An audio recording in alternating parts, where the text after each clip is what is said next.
Bonjour, bonjour à toutes et à tous et merci de nous rejoindre pour une nouvelle masterclass de Inbound Marketing France 2021. Aujourd'hui, nous n'allons pas parler d'inbound mais d'account-based marketing avec une masterclass qui s'intitule Comment mettre en place une stratégie ABM performante et j'accueille tout de suite Inès Sancelot, Sales Manager France HubSpot.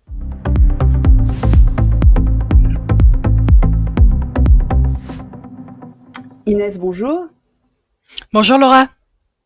Alors déjà, décrivez-nous HubSpot pour ceux de nos participants qui ne connaîtraient pas la plateforme. Bien sûr, alors HubSpot, on est une plateforme SaaS de gestion de la relation client, appelée plus couramment CRM. Nous sommes aujourd'hui parmi les leaders du marché. Nous fournissons les produits et l'accompagnement nécessaires pour aider les entreprises à accélérer leur croissance. La plateforme inclut des outils de marketing, de vente, de service client et de gestion de sites web qui s'adaptent justement aux besoins des entreprises au fil de leur croissance. Le fait que chaque logiciel soit construit dans le cadre de la plateforme avec une base de données centrale, cela va permettre vraiment de casser les silos aujourd'hui et d'avoir vraiment cette vue 360 du contact et du client. Aujourd'hui, HubSpot, nous travaillons avec plus de 110 000 clients. Nous sommes présents dans plus de 120 pays et nous avons un peu plus de 750 intégrations présentes dans notre marketplace. HubSpot a été fondé qu'en 2006 et depuis, l'entreprise est passée d'une plateforme d'automatisation du marketing pour les petites entreprises à une plateforme CRM pour aider les entreprises justement à accélérer leur croissance. Alors du coup, ça a l'air de faire plein de choses. HubSpot, ça permet de faire quoi?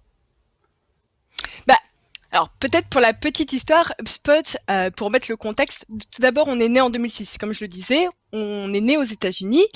Et en fait, on est né du constat que finalement, les entreprises devaient repenser la façon dont elles interagissent avec leurs prospects, leurs clients, pour que justement, ils se montrent plus réceptifs, plus engagés.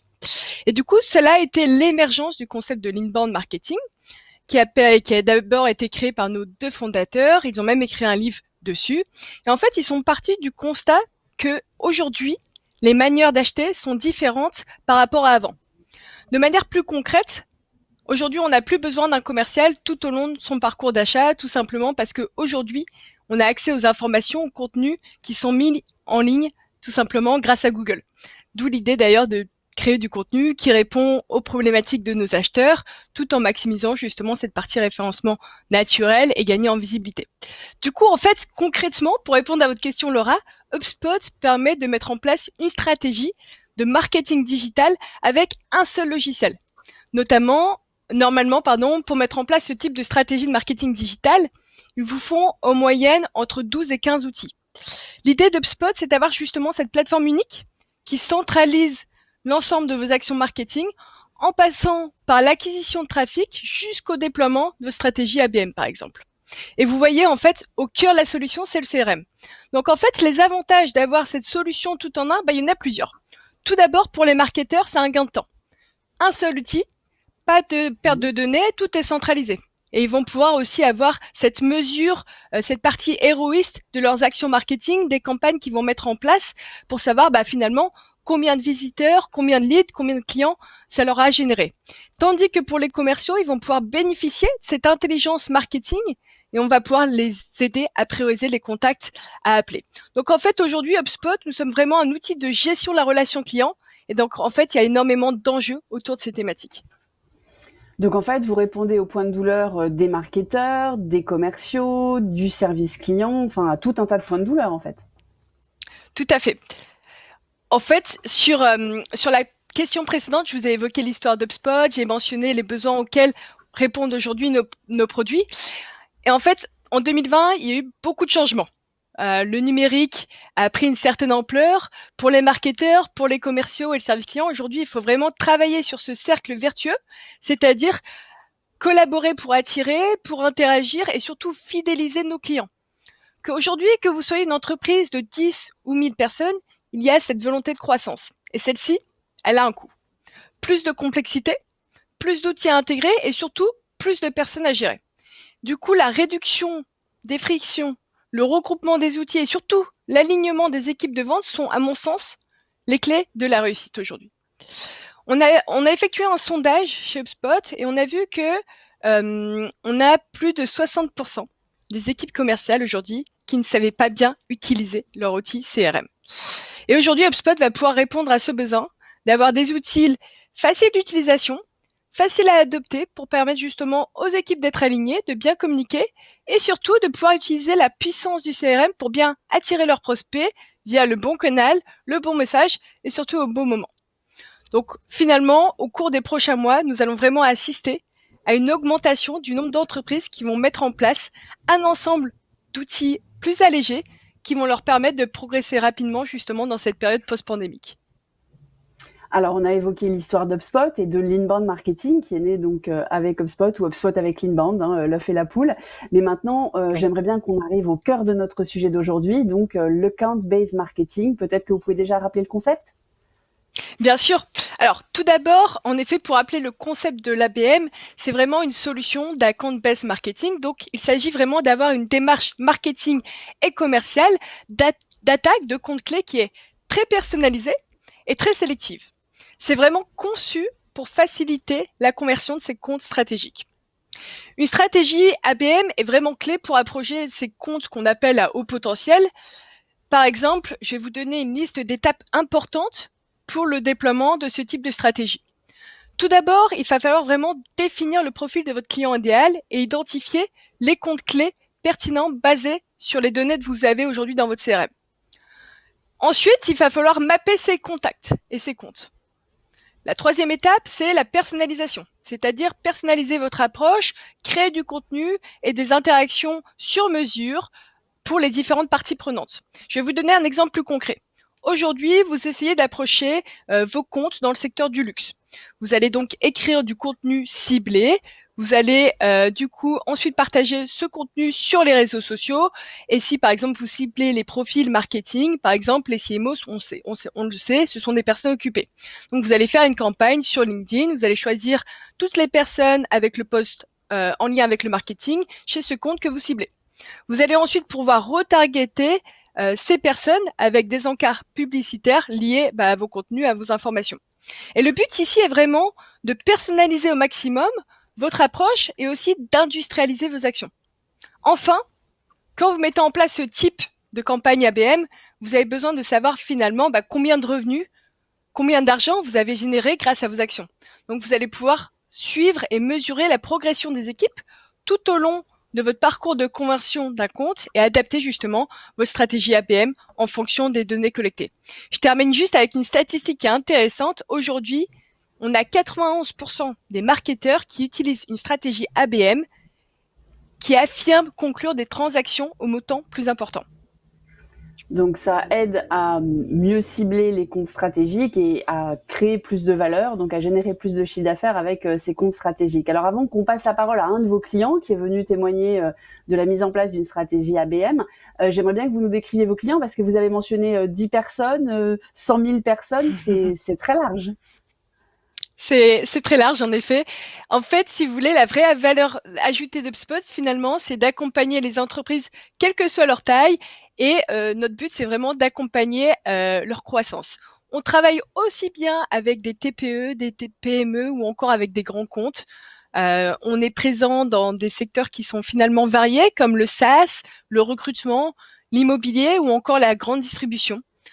Comme je l'ai mentionné tout à l'heure, aujourd'hui, HubSpot est présent dans 120 pays. On a des marques globales, comme vous pouvez le voir à l'écran. On va travailler, par exemple, avec Agicap, avec Talentia, Aircall, PrestaShop, Manpower, La Poste, ou encore des marques comme Coca-Cola. L'avantage, c'est qu'on a des consultants qui sont vraiment dédiés en fonction de la taille des entreprises, des secteurs d'activité. Et du coup, ça va vraiment permettre d'avoir vraiment une expertise pour accompagner justement nos clients, les entreprises dans leur stratégie et surtout, encore une fois, de les accompagner dans leur croissance. Eh ben, écoutez, on va écouter un de vos clients. Donc, nous accueillons Gillian Gandon-Chénard, qui est Marketing and Demand Generation Manager Europe chez Linkfluence.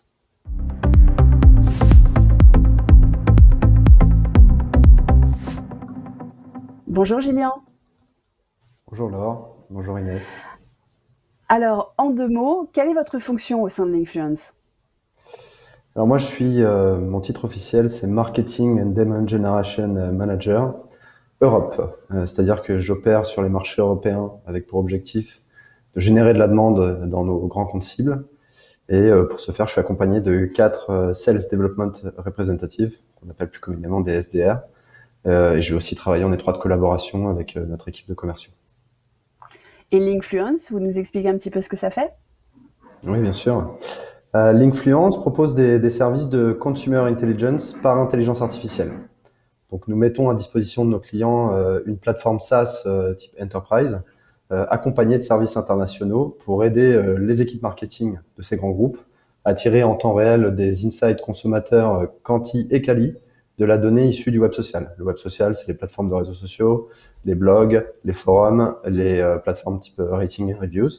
Et tout ça, ça va les aider dans la prise de décision à la fois stratégique et tactique. Donc, nos cibles, ça va être des Consumer and Market Insight Managers, des gens du digital marketing, de la com et des brand managers. D'accord. Et donc, vous avez mis en place une stratégie ABM à la base, dans quel but? Mais, la stratégie ABM, elle est venue accompagner notre développement. Au fil des années, on a développé cette offre de services destinée aux grandes organisations, c'est complexe, avec un déploiement international de nos services. Et pour faire monter nos clients en compétences et in fine les aider à tirer le meilleur parti de la donnée disponible sur la plateforme, il a fallu qu'on puisse accompagner tout leur parcours de vie. Donc il nous fallait leur cycle de vie, pardon. Il nous fallait naturellement une stratégie marketing qui permette de multiplier les points de contact à différents niveaux de hiérarchie, aussi bien pour toucher les décideurs que les utilisateurs finaux de nos solutions. Et puis on avait des enjeux différents selon les régions de prospection. On a ouvert des bureaux aux États-Unis en 2018. Donc là-bas, on n'avait aucune ce qu'on appelle brand awareness, donc il fallait se faire connaître. Mais en Europe, du fait qu'on est sur le marché du social listening depuis plus de presque 15 ans, il fallait qu'on puisse modifier un peu les perceptions héritées du passé. Donc, compte stratégique, différents interlocuteurs au sein de chacun de ces comptes, des problématiques différentes selon les régions, entre une notoriété établie mais sur lesquelles il fallait changer des perceptions en Europe, une notoriété à monter aux US, donc quand même des problématiques assez multiples et complexes. Comment vous en êtes arrivé à choisir HubSpot pour vous accompagner?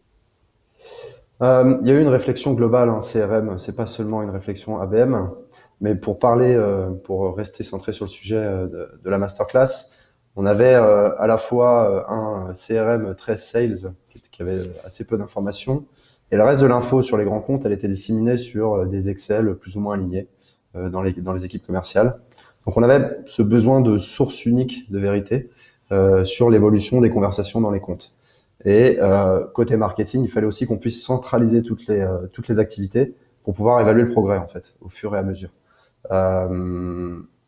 Côté sales, bon, il y avait ce côté évidemment historique et information, mais il fallait aussi, ce qui est l'avantage de HubSpot, qu'on ait un outil pratique pour émettre des devis, pour faire du forecast, par exemple aussi. D'accord, donc un outil, une solution globale. Sur la partie ABM en particulier, parce que je ne vais pas vous demander le délai de mise en place de l'ensemble de la solution et de consolider tous vos Excel, mais sur la partie ABM, est-ce que ça a été long à mettre en place et à lancer? Finalement, plus que du point de départ jusqu'à aujourd'hui, c'est l'évolution je pense qu'il faut prendre en compte. C'est un travail constant, un peu de fine-tuning, comme on dit, de paramétrage, et aussi d'évangélisation sur le produit. Mais pour ce qui est des premiers accomplissements, ça a été assez rapide, je dirais l'histoire de quelques semaines. Et alors, est-ce que vous avez eu des problèmes ou des écueils, enfin, pour le mettre en place, pour le développer dans votre entreprise? J'imagine que si vous partiez d'Excel, ça a dû changer quand même pas mal de méthodes de travail. Ouais, bon, après c'est des problèmes un peu évidents, je pense, quand on fait partie d'une équipe marketing, c'est l'alignement en fait avec les équipes commerciales et cette histoire de partage de l'information. Donc on a dû apprendre à chaque utilisateur, et un gros travail de pédagogie sur le partage constant et cohérent de l'information dans le CRM, la mise à jour en fait. Toute nouvelle information glanée, il fallait qu'on puisse l'avoir directement. Ensuite, il a fallu aussi s'aligner sur les priorités business en partant de cette source unique de vérité. et donc de choisir les bons comptes, ce qu'évoquait Inès dans le déroulé de la stratégie. Et un écueil un peu côté sales, c'est de dire est-ce qu'on peut vraiment avoir confiance en notre équipe marketing, tant sur le côté activation pure que sur le follow-up qui va être effectué. Et donc nous on a effectué un ajustement tactique, c'est que les SDR qui sont le premier point de contact physique en fait avec les prospects ont intégré l'équipe marketing. Donc nous ça nous a permis en fait d'être sûr que entre le message qui est envoyé par l'équipe marketing et la transformation par les sales, on avait de la cohérence au milieu, on avait une réelle transition en fait dans la prise de rendez-vous par les SDR. Donc en fait, les SDR que vous avez mentionné au début comme étant dans votre équipe, c'est avec la mise en place de cette stratégie ABM que vous vous êtes dit dans l'entreprise que c'était plus efficient en fait d'avoir cette courroie de transmission entre les sales et l'équipe marketing à travers eux qui ont donc rejoint votre équipe. J'ai bien compris l'histoire. Donc c'est quand même un changement important dans l'entreprise qui a été impacté par l'ABM. Bah, c'est toute une repriorisation de l'effort en fait, une repriorisation de l'investissement. Donc effectivement, oui, il y a eu une phase de mise en place avec des points, enfin des points clés, des moments forts en fait pour s'assurer qu'on ait vraiment cet alignement et que tout le monde aille dans la même direction. D'accord. Alors, l'ABM, j'imagine, vous l'avez cité, Inès aussi l'a précisé, pour s'occuper de ces comptes stratégiques sur l'ensemble des interlocuteurs au sein de ces comptes stratégiques, ça fait appel à un grand nombre de personnes dans l'entreprise, donc qui doivent tous être aujourd'hui utilisateurs du CRM. Est-ce qu'il y a des personnes qui sont dédiées full-time à l'organisation de ce CRM ou à la mise en place de la stratégie ABM pour la décliner dans l'opérationnel? Alors moi, sur le côté ABM pur, j'ai été un peu désigné pilote du programme, d'abord sur le marché français, puis sur l'Europe assez rapidement. Et puis on s'est dit que c'était hyper pertinent pour les US aussi, donc j'ai un homologue aux États-Unis qui gère l'ABM sur place. Pour les questions de CRM pur, on a deux fonctions en full time en fait, temps plein, et puis quelques intervenants fonctionnels sur des sujets plus précis. Il faut savoir que chez nous, HubSpot, comme je vous le disais, c'est aussi bien le marketing, les commerciaux, que derrière les project managers qui gèrent les clients et les CSM qui vont envoyer leurs emailing, organiser leurs webinars. Donc effectivement, c'est beaucoup de mains sur l'outil et ce besoin en fait d'appropriation en fait et d'avoir quelqu'un qui puisse établir des règles et une nomenclature très précise sur l'usage du CRM. Alors, on va juste préciser pour les personnes qui nous écoutent que CSM, c'est donc Customer Success Manager, donc les personnes qui sont en relation avec le client une fois qu'ils sont devenus clients, parce qu'en fait, l'effort, il ne s'arrête pas à la prospection, il continue bien après dans la gestion de l'ensemble de la vie du compte, comme ça a déjà été cité. Alors, vous avez donc récupéré des SDR. Est-ce que au-delà de ce changement hiérarchique ou organisationnel, l'ABM a changé des choses dans la relation avec les commerciaux ou même dans votre propre priorisation de l'effort marketing? Oui, bien sûr. On a décidé de faire un choix fort qui a été d'arrêter d'investir dans ce qui va être acquisition organique, plus inbound.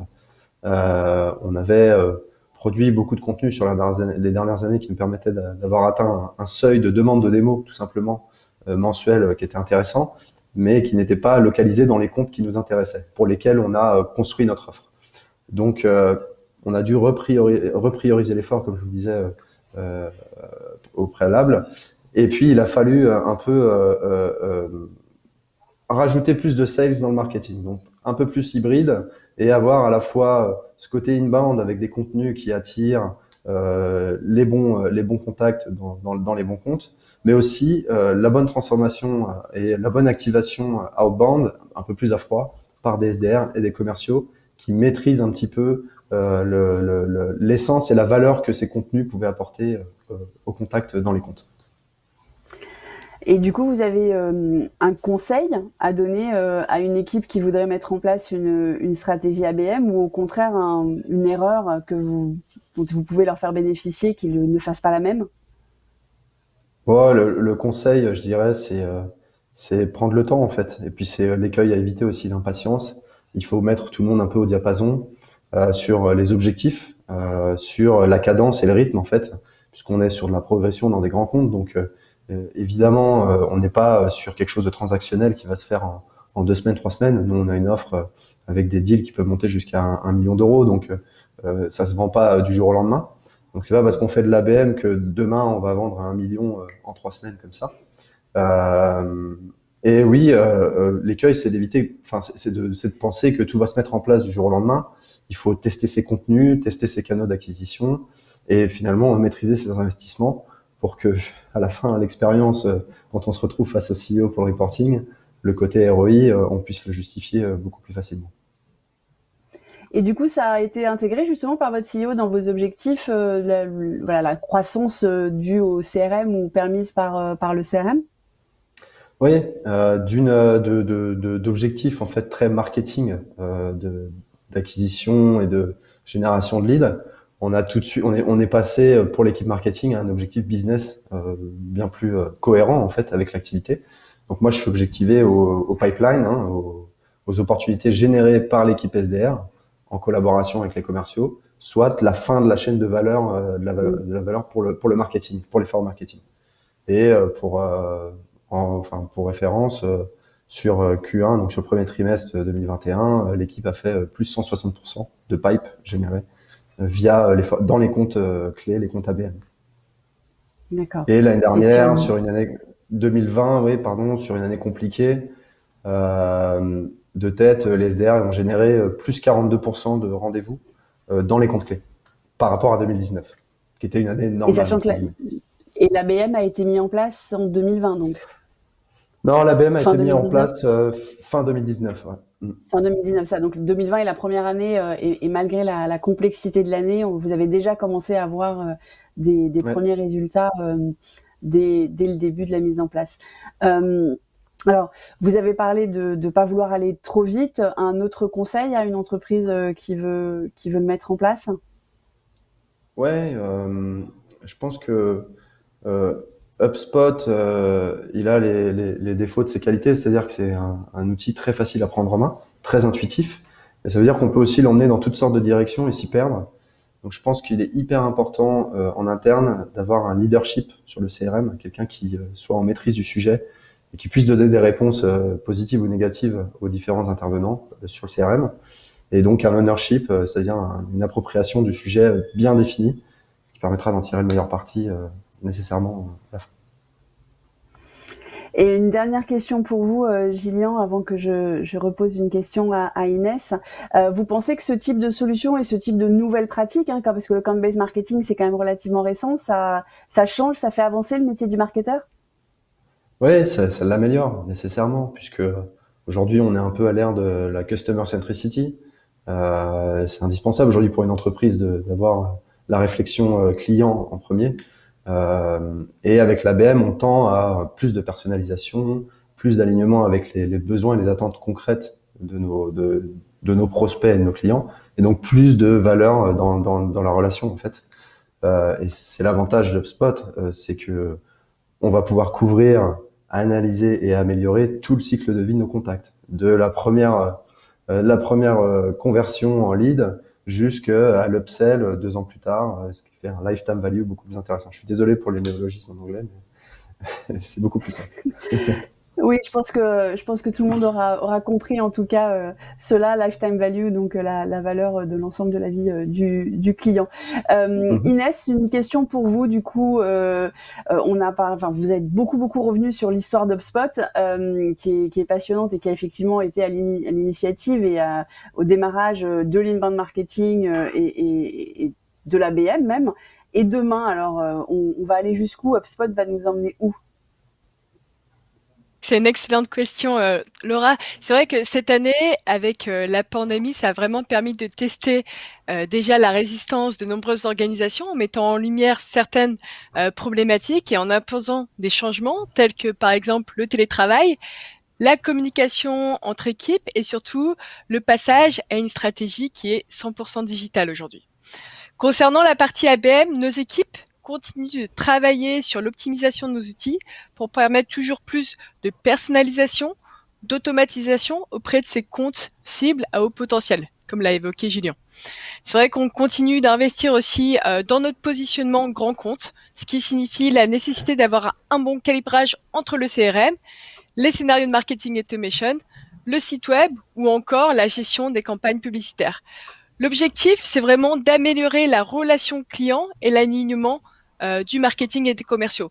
C'est vrai qu'en parlant d'alignement, j'aime bien cette statistique aussi parce que c'est vrai qu'en alignant ces deux départements clés, la vente et le marketing, on note que les entreprises obtiennent un taux de rétention client supérieur de 36%. Et chez HubSpot, nous engageons à justement devenir la plateforme référente de service client, de gestion client et de la mise en place des stratégies ABM.